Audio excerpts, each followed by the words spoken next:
Chapter 6, Section 1. Maintenance Access White, 91042. 2100 hours. The men had come and gone for a long time. Men in shells, carrying guns. Saturn shivered and tucked further back into the shadows by the cargo lift. They were many who had run when the Lucas directed, who had run again when the stranger men came, by the ways that the Hisa could use. The narrow ways, the dark tunnels where Hisa could breathe without masks, and men could not. Men of the up above knew these ways, but they had not yet shown them to the strangers, and Hisa were safe, though some of them cried deep in the dark, deep, deep below, so that men would not hear. There was no hope here. Saturn pursed her lips and sidled backwards in a crouch, waited while the air changed, scampered back into safe darkness. Hands touched her. There was mail scent. She hissed in reproof and smelt after the one who was hers. Arms folded her about. She laid her head wearily against a hard shoulder, comforting as she was comforted. Bluetooth offered her no questions. He knew that there was no better news, for he had said as much when she had insisted on going out to sea. It was trouble. Bad trouble. Lucas's spoke and gave orders, and strangers threatened. Old One was not here. None of the long-timers were, having gone somewhere about their own business, to the protection of important things, Saturn reckoned, to duties ordered by important humans, and perhaps duties which regarded Hisa. But they had disobeyed, had not gone to the supervisors, no more than the old ones had gone, who also hated Lucas's. "Go back?" someone asked finally. They would be in trouble if they turned themselves in after running. Men would be angry with them, and the men had guns. "No," she said, and when there was muttering to the contrary, Bluetooth turned his head to spit a surlier negative. "Think," he said. "We go there. Men can be there. Bad trouble." "Hungry," another protested. No one answered. Men might take their friendship from them for what they had done. They realized that clearly now, and without that friendship, they might be on Downbelow always.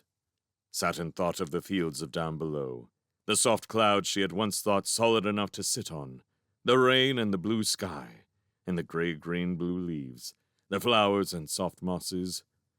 Most of all, the air which smelled of home. Bluetooth dreamed of that, perhaps, as the heat of her spring faded, and she had not quickened, being young, in her first adult season.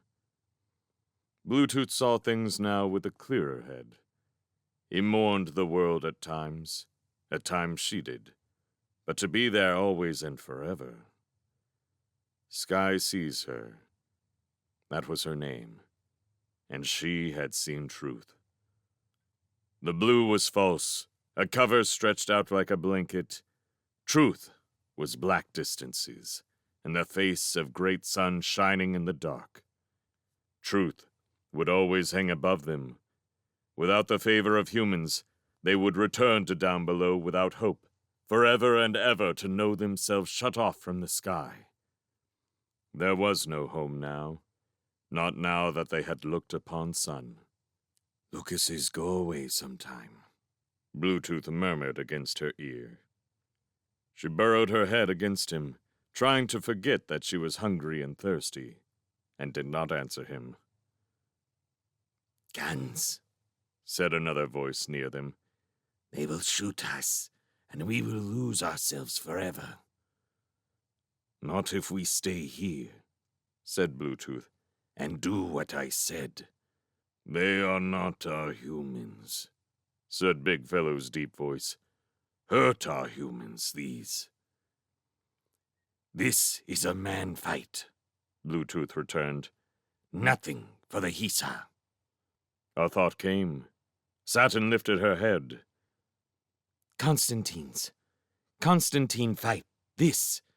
We will find Constantines. Ask what to do. Find Constantines. Find old ones too. near Sun's place. Ask Sun her friend, another exclaimed. She must know. Where is Sun is her friend? There was silence. No one knew. The old ones preserved that secret. I will find her. That was Big Fellow. He wriggled close to them, reached out a hand to her shoulder in the dark. I go many places. Come. Come. She drew in her breath, lipped uncertainly at Bluetooth's cheek. Come. Bluetooth agreed suddenly, drawing her by the hand. Big Fellow hastened off just ahead, a pattering of feet in the dark. They went after him, and others followed, up the dark corridors and the ladders and the narrow places, where sometimes there was light, and most times not. Some fell behind, for they went among pipes and in cold places, and places which burned their bare feet, and past machinery which thundered with ominous powers. Bluetooth pushed into the lead at times, letting go her hand. At times, Big Fellow shoved him aside and went first again. Saturn doubted, in fact, that Bluetooth had the least idea where he was going, or what way would lead them to Sun her friend, to the Sun's place they had been, and dimly, she had that sense she had on the earth, that said in her heart what way a place should be. Up was true, she thought, that it should be left. But sometimes the tunnels did not bend left, and they wound. The two males pushed ahead, one and then the other, until they were all panting and stumbling. More and more fell behind, and at last the one behind her caught her hand, pleaded by that gesture. But Bluetooth and Big Fellow pushed on, and she was losing them. She parted from the last of their followers and kept going, trying to overtake them. No more, she pleaded when she had caught them on the metal steps. No more. Let us go back. You are lost. Big Fellow would not heed. Panting, he edged higher. She tugged at Bluetooth, and he hissed in frustration and went after Big Fellow.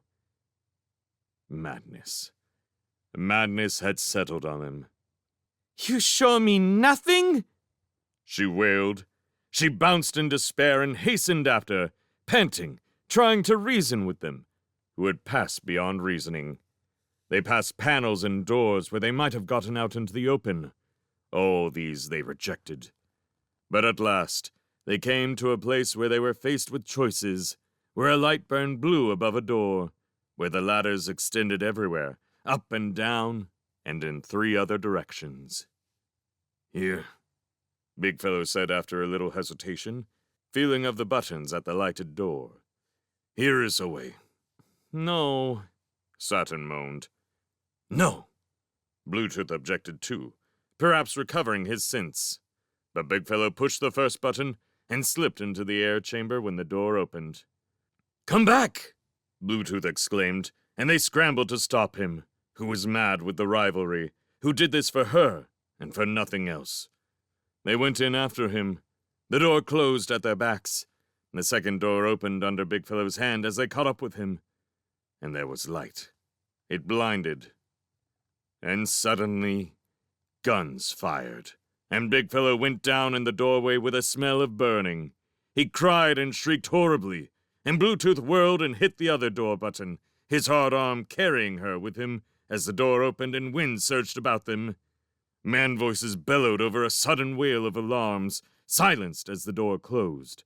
They hit the ladders and ran blindly down and through the dark ways, deep, deep into the dark. They dragged their breathers down, but the air smelt wrong. They finally stopped their running, sweating and shivering.